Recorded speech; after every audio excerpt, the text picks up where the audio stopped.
Hello students, my name is Joseph Francis and I have been teaching for over past 34 years. I have taught variety of subjects. I have taught accounts in 11th, 12th, ISC, then maths at 10th level, and of course in the previous years I also taught geography, and of course I take a very keen interest in science. So physics, chemistry also I am familiar with. But as a regular teaching subjects, I don't take those. That is my, you can say, part of hobby and interest. So I'm mainly here taking my demo classes for this online classes with Edvi, and I'm sure that you all will benefit by this platform because it is not possible for every student to attend physical classes for coaching or tuitions. So therefore, online platform, the constraints of going and coming, and of course the weather hardships, you don't have to face. So sitting at the comfort of your home, you can study. So here I'll take a small topic in accounts. I'm sure all of you must have seen that ad that accounts is a very interesting subject because there is an interest in it. And here, not only that monetary interest, but also the interest which we take in doing an activity. Interest is basically what we benefit by it. And talking of the interest in partnership, in the fundamentals, we have a topic interest on capital and interest on drawings. And that interest, the partner may pay to the firm or the firm may pay to the partner. Now, you might ask, the partners are already owning the firm, so why should they pay or why should the firm pay interest to the partners? As you know that the partners invest capital in the firm, so that capital, every partner may not contribute equally. There may be cases some partners might contribute more, there may be partners who are contributing less. So when we talk about interest on capital,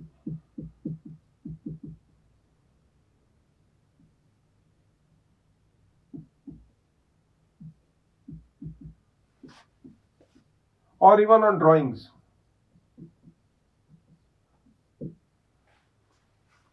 of course there is interest on loan also. Loan which the partner might have given to the firm or the firm might have given to the partner. Here I will talk about interest on capital and drawings.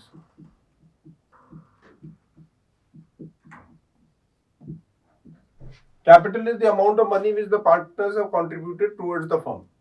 So therefore, the as I said, the partners may contribute more or less. One partner might have contributed more, another one might have contributed less. So the question of interest on capital arises, and this is a very favorite question also, that why interest on capital is provided. So basically there are two reasons, that the profit sharing ratio may not be the same as capital ratio.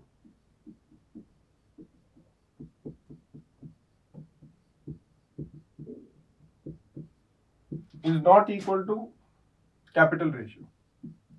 So what is going to happen, that a partner who has contributed more capital, he is getting the same profit as the other partners. If the profit sharing ratio is say equal, say 1:1, if there are two partners A and B, and A has contributed say 1 lakh capital and B has contributed say 2 lakh capital. So what is going to happen, that B will receive the same amount of profits as A is receiving. But B has contributed more capital. So do you think it is justice? Or what will be the attitude of B? He said, let me withdraw 1 lakh and my capital will be same as A's, so that profit sharing ratio is equal. Why should I contribute more and receive the same amount of profit? So this is to do justice to the partners who have contributed more capital. And the second reason why this interest on capital is provided is to maintain a sufficient amount of working capital in the firm.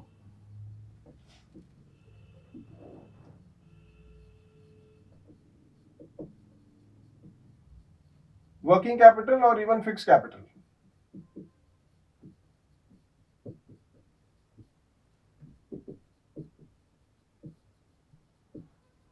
Sometimes it happens that somebody is in need of money, and naturally he'll say, from where to get the money? I've given to the firm in the partnership contributed capital, so let me withdraw.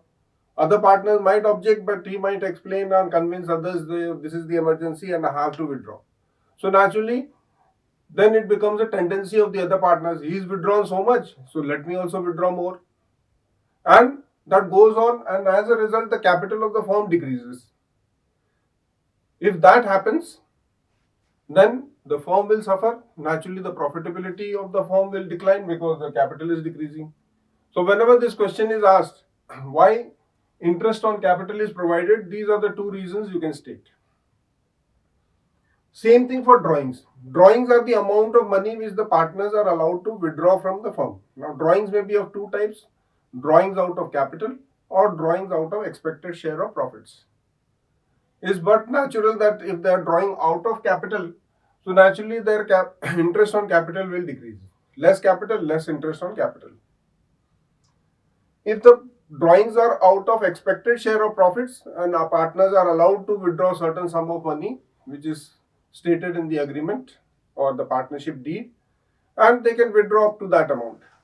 But in case they withdraw more than the stipulated amount or any amount of drawings which they make, as per the agreement, they are charged interest on drawing, and the reasons are same, so that the partners may not withdraw excessive amounts than what they are required to, and also that the working capital of the firm is maintained. To calculate interest on capital, we use a simple formula. How this interest is calculated?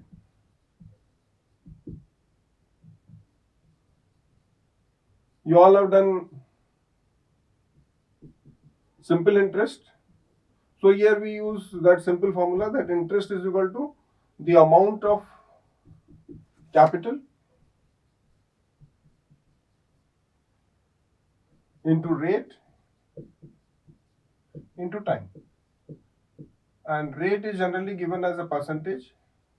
So rate upon 100. Now when we say amount of capital, which capital balance we will take?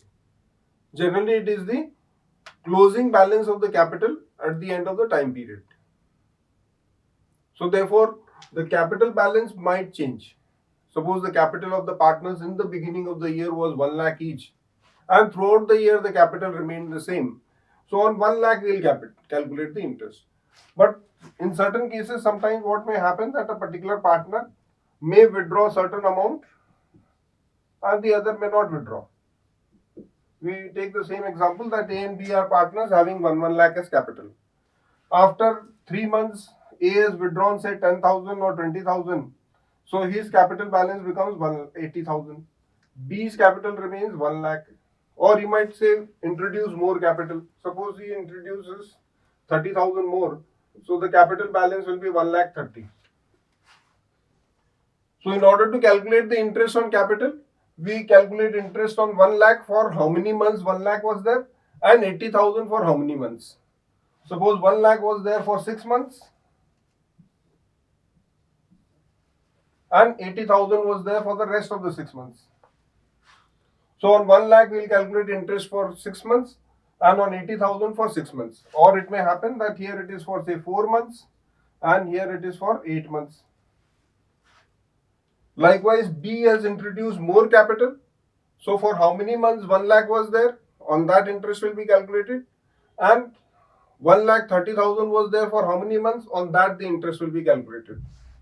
So this we call the proportionate balance of capital on which the interest is calculated.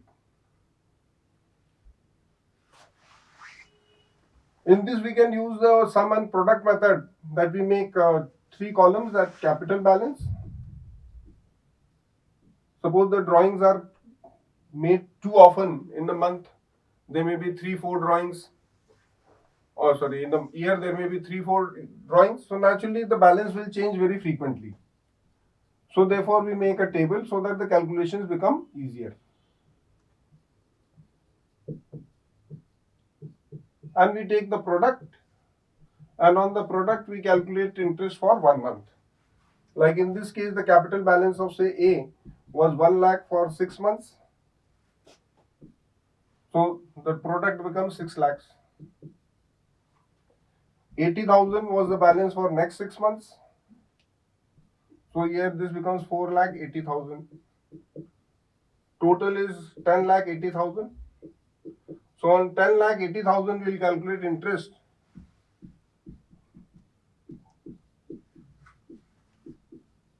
At the given rate, suppose the rate is say 10% and it will be taken for 1 month. This has to be remembered that the time will be always 1 month. The entry for this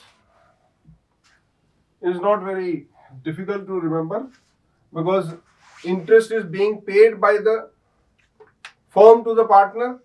So therefore it is an expense for the firm, and from 11th class notes you know that all expenses are to be debited. So interest on capital will be a loss for the firm. So interest on capital account debit.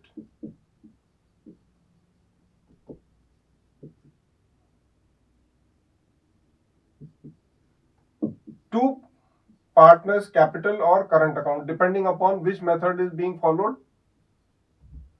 fixed or fluctuating. In case fluctuating method, then capital account, or in case fixed capital method, then current account. This is the interest credited to the partner's account. Since interest on capital is a revenue, means it is an expense for the firm. So therefore, all expenses are debited. So it will be transferred to P&L appropriation account debit to interest on capital account. These are the two entries which are made at the time of providing the interest on capital to the partners and closing the interest on capital account. So I hope this concept of interest on capital is clear. Likewise, we have interest on drawings calculation. In that also, the time period is to be taken for how much period the partner is withdrawn and how much amount is withdrawn. So in that also we can apply the proportionate product method. And of course, there are formulas by which the time period can be calculated easily, because the partners may be withdrawing every month or even mid of the month, end of the month. So accordingly, the calculations will increase. So therefore, we use shortcuts there. Those we'll see later. Okay, thank you and have a good day.